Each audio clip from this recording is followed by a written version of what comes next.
Você acha que podemos viver em sociedade sem se comunicar? Hoje nós estamos aqui para conversarmos sobre uma das coisas mais difíceis e ao mesmo tempo mais cativantes do ser humano, a comunicação. Quando pensamos no termo comunicação, frequentemente associamos ao ato de falar, de nos expressar foneticamente.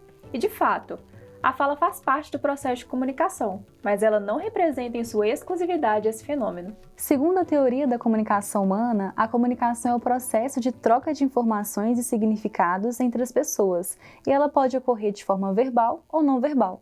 Isso significa que também nos comunicamos ao fazermos gestos, expressões faciais, movimentos corporais, silêncios, olhares, entre outras ações. Ou seja, o ato de comunicar é uma forma de se comportar. Você pode sorrir para alguém para comunicar que está feliz ou satisfeito com essa pessoa, pode olhar frequentemente para o relógio para indicar que está com pressa ou entediado, pode até mesmo começar a ler um livro ou ouvir uma música no fone de ouvido em um ambiente com outras pessoas para sinalizar que não quer interações. Assim, até para dizer que não deseja interagir, você precisa se comunicar. A comunicação é compreendida então como um comportamento inevitável, o qual pode ser observado, analisado e modificado, dependendo das intenções, dos objetivos e dos efeitos que desejamos produzir. Você pode estar se perguntando, então quer dizer que tudo que eu faço comunica algo para alguém e que essa comunicação pode ser observada e produzir efeitos em mim e nos outros? E a resposta é sim. Como seres sociais, somos constantemente afetados pelos estímulos que experienciamos ao nosso redor. Pensando metaforicamente, é como se a nossa vida se assemelhasse ao fluxo de um rio, que é construído e modificado por cada braço d'água ou elemento que compõe o seu fluxo. Se o encontro dessas correntezas é atravessado pela poluição, o rio em um todo sente o impacto disso.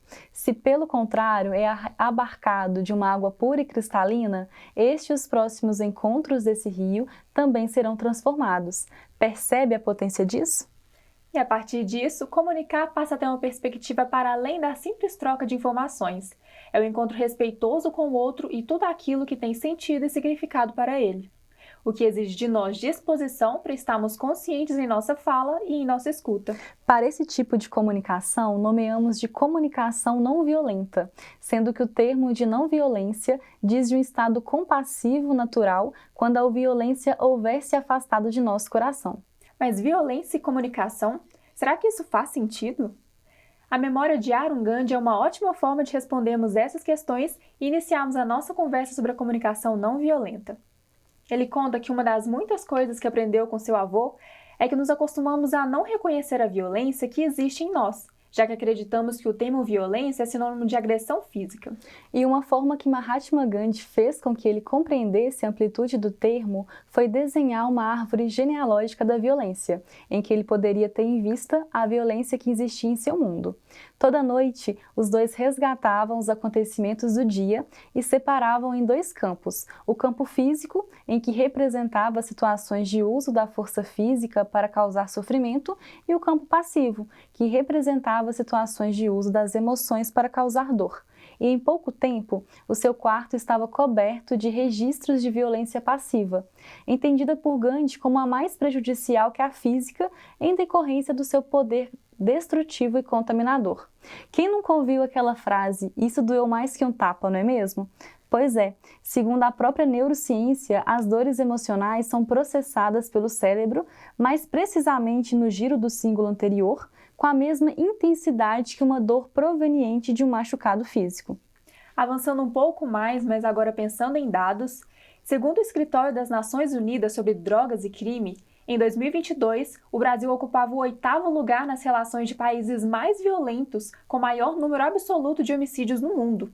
Se nos inspirássemos no exercício que Gandhi passou para Arun e imaginássemos que há um levantamento dos números de violência passiva no mundo, em qual posição você acredita que hoje o Brasil estaria? Indo um pouco além, fica claro para nós que não é possível reduzir a violência física sem levarmos em consideração a violência passiva. Seria como tentar apagar um incêndio sem antes cortar o suprimento de combustível que alimenta o fogo. O fogo continuaria e o ciclo não se quebraria. Isso ocorre pois as nossas emoções são fortemente responsáveis pelas relações que o sujeito estabelece com o ambiente externo. Sendo assim, possui uma enorme capacidade de influenciar a forma como reagimos às diversas experiências de nossa vida e, consecutivamente, em nossa própria capacidade de resolução de conflitos. Por exemplo, imagine que você está em um dia estressante e seus familiares, vendo seu estado, decidem te dar um conselho. Como resposta, você revira seus olhos e grita com eles que eles não entendem nada do que você está passando. Após perceber o desconforto deles, como justificativa para esse ato, você diz que tem sido um dia difícil e que não pensou antes de agir. No entanto, essa ação gerou um conflito ainda maior com seus familiares, resultado de uma comunicação violenta, onde suas emoções tomaram controle da situação. Pois é, a violência vai muito além do que costumamos imaginar e tratar. E é nesse cenário que Marshall Rosenberg sistematizou a técnica da comunicação não violenta, refletindo sobre o papel da comunicação nas resoluções dos conflitos e na promoção de uma sociedade mais harmoniosa e compassiva. O próprio Marshall aponta que o objetivo da comunicação não violenta é nos relembrar como nós, seres humanos, deveríamos nos relacionar e nos apoiar para colocar em prática esse conhecimento. E com o tempo, esse conhecimento fez sentido para muitas pessoas e continua sendo discutido e demandado por diversos setores da sociedade. E se pensarmos bem, faz muito sentido, não é mesmo? Todos nós, em algum momento da vida, passamos por uma situação de conflito nos grupos em que fazemos parte ou que circulamos. Fica a questão: como agir de forma mais compassiva para mim e para o outro? Marshall estabeleceu o processo da comunicação não violenta em 4 partes: a observação, o sentimento, a necessidade e o pedido. Mas antes de explicarmos cada etapa, é muito importante estarmos atentos e conscientes nesse processo. Precisamos identificar cada uma delas internamente para só depois verbalizá-las de forma genuína e autêntica. E o interessante da comunicação não violenta é isso: ela nos leva a nos conectarmos conosco para assim permitir a conexão com o outro. Então vamos lá? Primeiro, precisamos observar de fato o que está acontecendo em uma determinada situação. O que o outro diz ou faz é enriquecedor ou não para a minha vida? O que eu percebo nessa situação que me agrada ou não?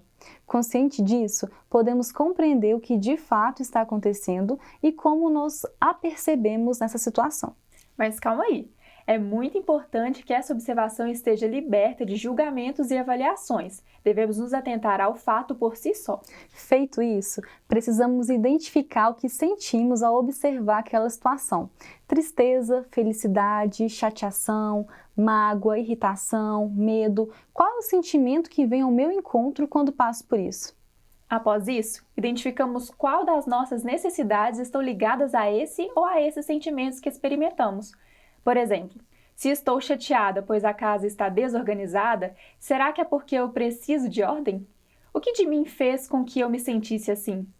E é aí que está o fio da meada da comunicação não violenta.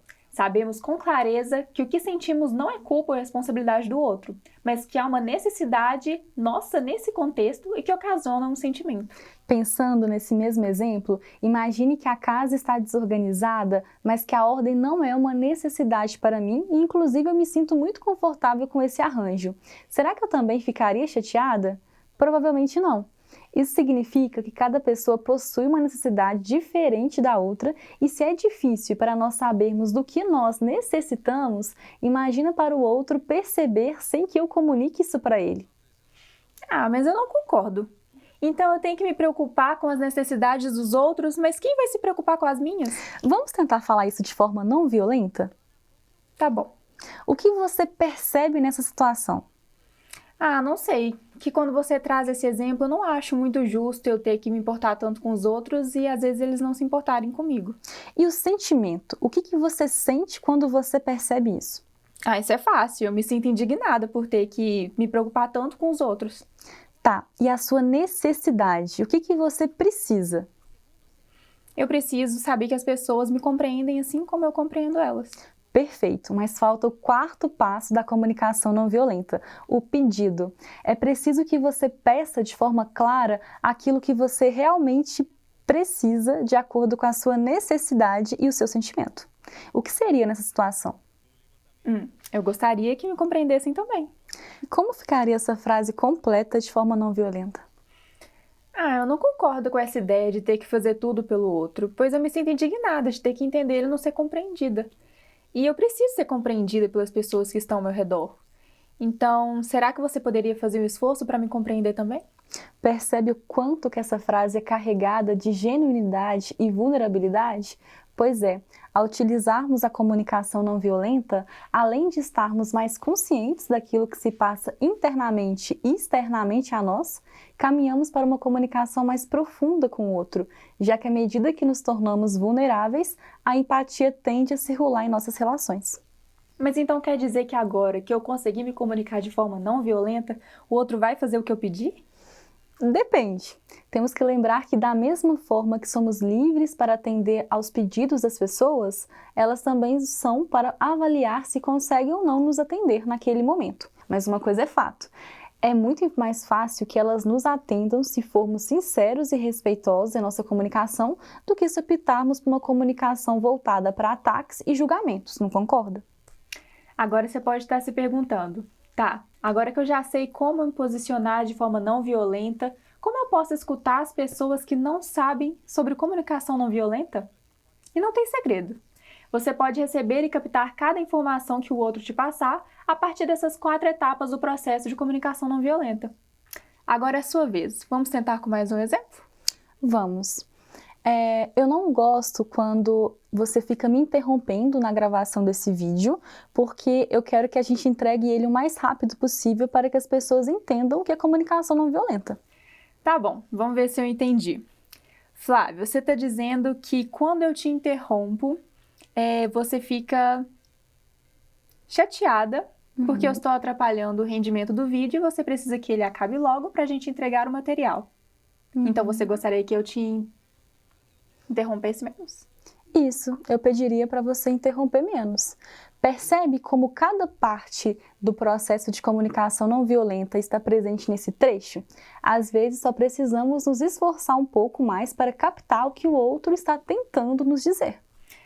Pessoal, comunicar de forma saudável não é tão fácil quanto parece. É uma escolha que requer prática, dedicação e paciência. Lembra do exemplo que trouxemos em relação a você e seus familiares, onde suas emoções tomaram o controle da situação e você emitiu uma comunicação violenta? Pois é. As nossas emoções são fortemente responsáveis pela construção das nossas relações. E a inteligência emocional, então, se torna uma grande aliada para o exercício da comunicação não violenta. Mas o que seria essa tal inteligência emocional? A inteligência emocional é uma característica humana que foi desenvolvida no momento em que a ciência identificou diferentes tipos de inteligência para diferentes tipos de informações processadas em nosso sistema cognitivo, sendo que um desses tipos de informação é de ordem emocional. Nesse sentido, é muito importante desenvolvermos essa habilidade para que possamos fazer escolhas comportamentais saudáveis. Mas precisamos ter em mente que essa habilidade não surge da noite para o dia, infelizmente, né? O seu desenvolvimento exige determinação e coragem para olharmos para dentro e encararmos de frente as nossas emoções. Só assim podemos ter autonomia para construirmos as nossas relações aqui fora. Mas quais são os benefícios de aplicar a comunicação não violenta em nossa vida e desenvolvermos a inteligência emocional como competência? Primeiramente, a sua comunicação fica muito mais assertiva. A comunicação não violenta possibilita que as pessoas se expressem de forma mais clara e autêntica, sem fazer julgamentos ou culpabilizar os demais, o que leva a uma compreensão mútua e evita mal-entendidos ou interpretações equivocadas. Você vai ter menos conflitos interacionais. Ao se comunicar de forma não violenta, buscamos entender as necessidades das partes envolvidas. Sendo assim, ela ajuda a prevenir ou a solucionar conflitos, promovendo o diálogo e a cooperação. E a percepção da sua imagem vai ficar mais positiva. Quando nos comunicamos de forma não violenta, nos mostramos mais maduros, empáticos, responsáveis e sensíveis, o que contribui para a geração de uma imagem pessoal positiva. A sua empatia também vai aumentar. A comunicação não violenta estimula a capacidade de se colocar no lugar do outro, a fim de entender o ponto de vista e sua necessidade. E sabe aquela sensação de bem-estar? Ela vai permanecer com você por muito mais tempo. Uma comunicação inadequada, como a violenta, é capaz de gerar diversas consequências, como ansiedade, estresse, raiva. Sendo assim, fazer uso de uma comunicação não violenta é capaz de evitar isso e promover maior saúde e bem-estar. Deu para percebermos que a comunicação não violenta gera muitos benefícios para a nossa vida, mas sabemos que nem tudo são flores e que colocá-la em prática é um árduo exercício diário.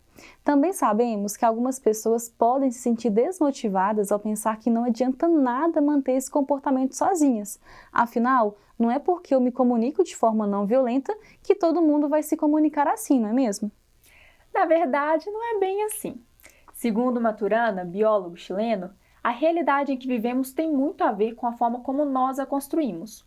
Isso quer dizer que a realidade não é nos dada pronta, de forma fixa e independente, mas sim de forma dinâmica e interdependente, que se modifica na medida em que nós nos modificamos. Sendo assim, a nossa comunicação não violenta pode gerar mudanças positivas na nossa realidade e na realidade dos outros. Além disso, considerando que a comunicação não violenta possui potencial papel de criar um ambiente de confiança, empatia e cooperação, o que facilita o diálogo e a compreensão, ela também pode contagiar outras pessoas a adotarem essa abordagem em suas relações, criando uma rede de comunicação mais humana e pacífica. A comunicação não violenta, portanto, pode ser uma forma de co-criar uma realidade mais harmônica e sustentável, onde as pessoas são respeitadas e valorizadas. Estamos caminhando para o fim. Esperamos que esse vídeo tenha clareado para você o papel da comunicação e a sua potência enquanto ferramenta de transformação social.